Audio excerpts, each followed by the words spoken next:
G'day everyone, Jason Wood, the TrackMan guy, with a review here of two of the most heavily talked about products of the year so far. The new SIM Driver from TaylorMade and the new Mavrik Driver from Callaway.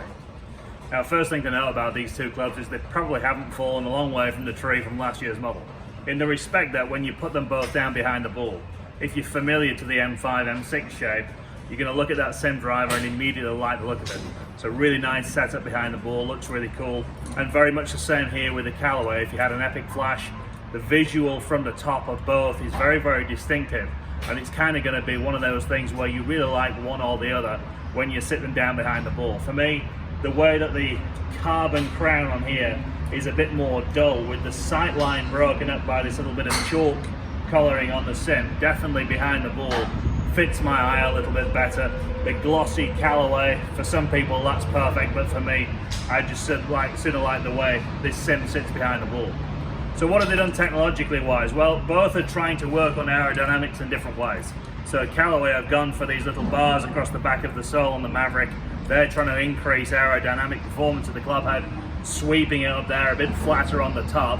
And very much the same with TaylorMade. If you don't know what SIM stands for, it's shape in motion. And the idea is this curved wing here at the back of the golf club is curved at an angle to increase club head speed in the final third of the downswing, just where you need the best benefit of that. And it's sort of, you know, they're both trying to reinvent the wheel here. The modern drivers are fantastic. Last year's golf clubs were really, really good.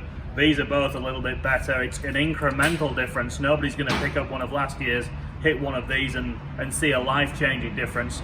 There are rules in place by the governing bodies. So if you are a couple of years out of date, however, if you've got a club from 2-3 years ago, you're probably going to stand a chance of seeing more difference. Now, both of these are available in a low spin version, Callaway's Sub-Zero and TaylorMade's SIM. They are the low spin and probably aimed more at the hard hitting, better player or professional golfer. They're very, very nice, but you don't just get just as much forgiveness.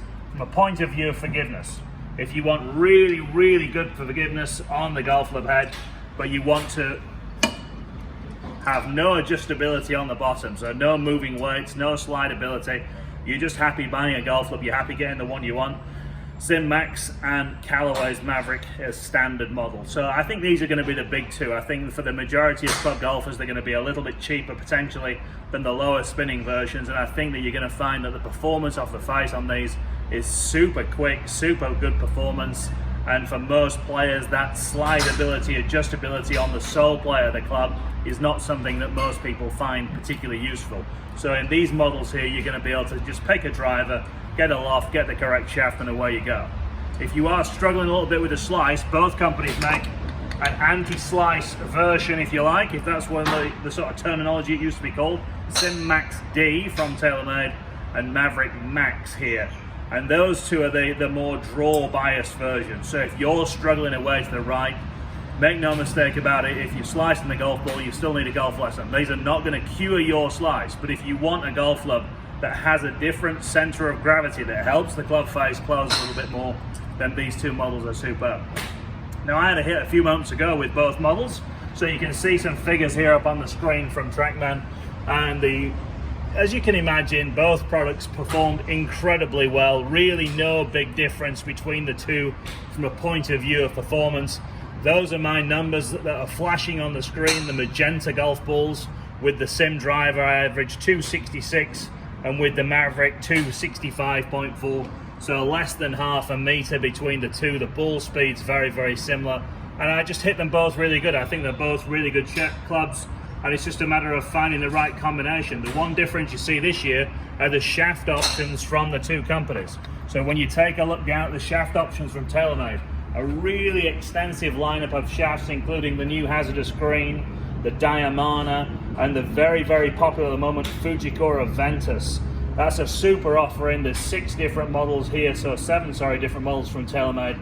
And one of the things that you're going to see here is that both companies are trying to up-spec you in the shaft, give you a better quality product. So both companies this year, here are the Callaway ones on the side, both companies are offering the new version of the Rogue that we've seen in the past. This is a Generation 2 version of the Rogue, both offering the UST Helium and both offering the new Even Flow Riptide. So with the nicer grips on, you've got Z-Core grips this year on the top model from TaylorMade. You've got Golf Pride line grips on the Callaway ones. So both companies are trying to outdo each other with a little bit of specification. They're trying to make these products as desirable as possible. And like I say, if you've been out of the game for a couple of years, if you've not got a new driver in the last couple of years, then you really should come and book a fitting for either the Mavrik or the SIM Driver. With all of these options here, and we've got all of the heads, right hand and left hand, a driver fitting you can do for either 30 minutes if you like on TrackMan with us for 75, or if you want to go more deeply into it and really spend some time hitting every potential shaft option, then you can do a 1 hour fitting for 155. So give us a call, come and see the team down here at Thornley Golf Centre. I'm convinced that one of these drivers will suit you and really make you feel better as we go into the 2020 season.